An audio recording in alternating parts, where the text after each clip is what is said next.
Hello everyone, welcome to my YouTube channel টেকটি football.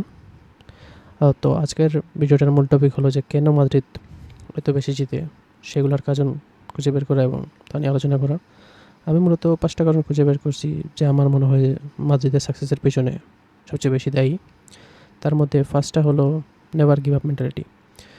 আমার মনে হয় যে মাদ্রিদের এত ট্রফি উইনের অন্যতম যে কারণ তা হলো ওদের নেভার গিভ আপ মেন্টালিটিটা।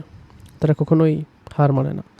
আমরা যদি গত 2-3 সিজনের বিগ ম্যাচেসে ওদের পারফরমেন্স দেখি ইউসিএলে, তাহলে আমরা দেখবো যে 2022 এর কোয়ার্টার ফাইনালে চেলসির সাথে সেকেন্ড লেগের 75th মিনিটে ওরা পিছিয়ে পড়ে, কিন্তু আলটিমেটলি রদ্রিগো 80 মিনিটসে এবং বেনজেমা 96th মিনিটে গোল করে ম্যাচটা বের করে নিয়ে যায়।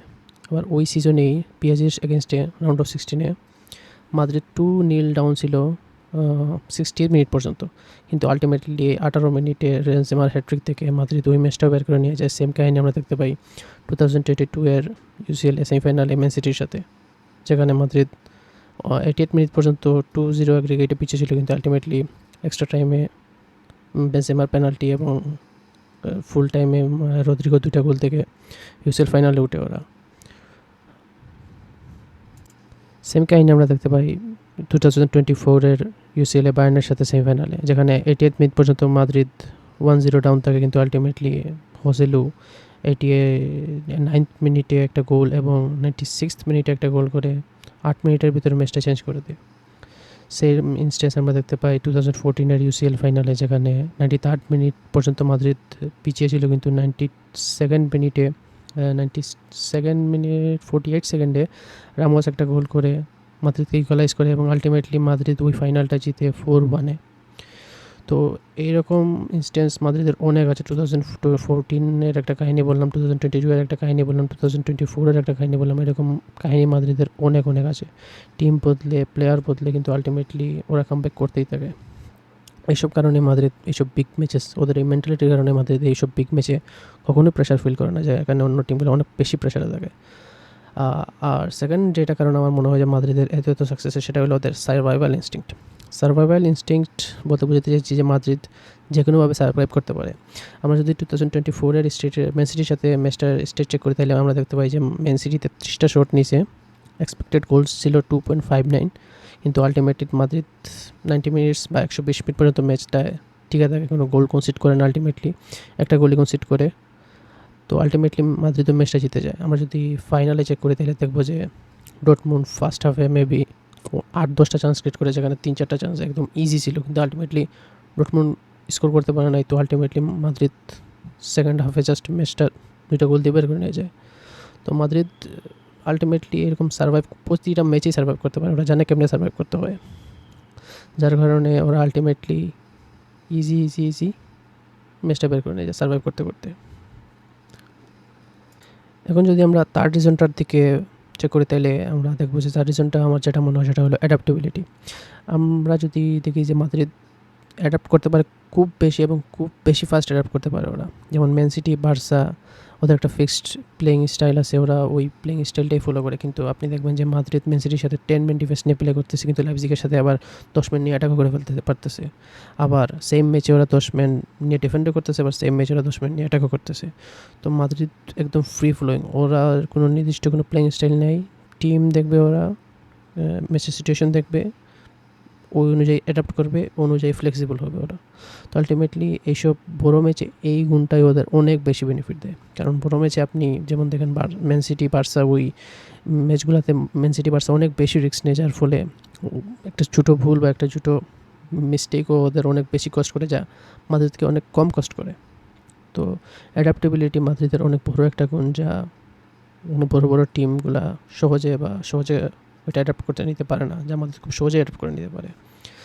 আর ফোর্থ অনেক বড় একটা ইম্পর্ট্যান্ট রিজন ওদের এসব উইনের পিছনে, তা হলো ড্রেসিং রুমের এনভায়রনমেন্টটা অনেক সময় খুব বেশি আড়ালে দেখা যায়, কিন্তু যদি আপনাদের বড় প্লেয়ার বা বড় কোচদের সাথে বলেন, তাহলে ওরা বলবে যে ড্রেসিং রুমের এনভায়রনমেন্ট খুব বেশি ইম্পর্ট্যান্ট একটা টিমের সাকসেসের পিছনে।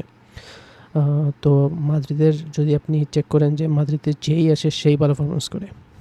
আমরা যদি মাদ্রিদের লাস্ট কিছু সাইনিংয়ের দিকে চেক করে দেখবো যে জুড বেলিংহাম ওরা কিনছে, আর্দা গুলার কিনছে, হোজেলু কিনছে, কামাভিঙ্গা কিনছে, চুয়ামেনি কিনছে, পালবার্তে কিনছে। যাদের কিনুক ওদের ওই চুয়ামেনি, ভালভার্দে, কামাভিঙ্গা, হোসেলু, ওদের কাউকেই মানুষ খুব বেশি চিনত না। হ্যাঁ, জুড বেলিংহাম অনেক বড় একটা প্লেয়ার, ওদের বেশিরভাগ মানুষ ওরা চিনত, কিন্তু বাকি যাদের নাম বললাম ওদের কাউকে মাদ্রিদে আসার পূর্বে বেশি কেউ চিনত না। কিন্তু আলটিমেটলি ওরা মাদ্রিদে আসছে, ভালো পারফরমেন্স করছে। কারণ কি? কারণ মাদ্রিদের ড্রেসিং রুম এনভায়রনমেন্টটা অনেক বেশি ভালো, যেটা অন্য ম্যাক্সিমাম টিমের আপনি যদি পিএসজির দিকে তাকান, ম্যান ইউনাইটেডের দিকে তাকান, ওদের ড্রেসিং রুম এনভায়রনমেন্টের অবস্থা অনেক বেশি বাজে।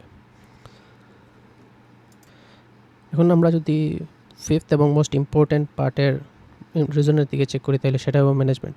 আমার মনে হয় মাদ্রিদের সাকসেসের পিছনে যে মেন রিজনটা তা হলো ওদের ম্যানেজমেন্ট। ফ্লোরেন্তিনো পেরেজ একটা মাস্টার মাইন্ড। ও যেভাবে এই দলটাকে রান করতেছে, এটা মনে হচ্ছে সামনের 10-20 বছর মাদ্রিদের কোনো কিছুই হবে না। আপনারা যদি দেখেন মাদ্রিদের অ্যাভারেজ প্লেয়ারদের বয়স হলো 25-এর নিচে, 25-এর নিচে। তো সামনের 10-20 বছর ওরা একদম সেফ। আবার এই সিজনে ওরা এমবাপ্পেকে ফ্রিতে নিয়ে আসছে, শুধুমাত্র জুটকে নিতে ওদের 100 মিলিয়ন প্লাস স্পেন্ড করতে হয়েছে, কিন্তু বাকি Vini, Rodrigo, Endrick, Camavinga, Tchouameni, Valverde সবাইকে খুবই লো প্রাইসে ওরা কিনছে। তো প্লাস যখন আমরা যদি দেখি তাহলে কোভিডের সময় যেখানে বার্সা ম্যাক্সিমাম প্লেয়ারদের বলতেছিল আপনার প্রায় ওয়েস্টটা কমা, সেখানে সান্তিয়াগো বার্নাব্যু নতুন করে রিবিল্ড করছে পেরেজ। তো এটাই শো করে যে মাদ্রিদের ফাইন্যান্সিয়াল ম্যানেজমেন্ট কতটুক টপ নচ, ওদের ওভারঅল ম্যানেজমেন্টও টপ নচ। তো পেরেজের মতো প্রেসিডেন্ট আমার মনে হয় না অন্য কোনো টিমে আছে। তো পেরেজ, আমার মনে হয় পেরেজই সবচেয়ে বেশি ক্রেডিট পাবে মাদ্রিদের এই সাকসেসের পিছনে। গত 10 বছরে ওরা 6th ইউসিএলটা আমার মনে হয় পেরেজ যা কাজ করতেছে অন্য কেউ এই কাজটা করতে পারবে না, বা কোনো প্রেসিডেন্ট এই কাজ করতে পারবে না। তো আমার মনে হয় এই 5টা কারণে মাদ্রিদের সাকসেসের পিছনে সবচেয়ে বেশি দায়ী, এবং আমার মনে হয় মাদ্রিদ সামনে আরও অনেক বেশি ভালো করবে যদি এমবাপ্পেকে আনা, যদি ড্রেসিং রুমের এনভায়রনমেন্টটা নষ্ট না করে এবং ড্রেসিং রুম এনভায়রনমেন্টটা যদি ভালো থাকে, তাইলে আমার মনে হয় মাদ্রিদ এমবাপ্পেকে নিয়ে সামনের সিজনে আরও বেশি ভালো করবে, এবং সামনের 5-6 বছর মাদ্রিদ আরও অনেক বেশি সাকসেস গেইন করবে। So cheers to Madridistas and goodbye. Thank you for watching my video.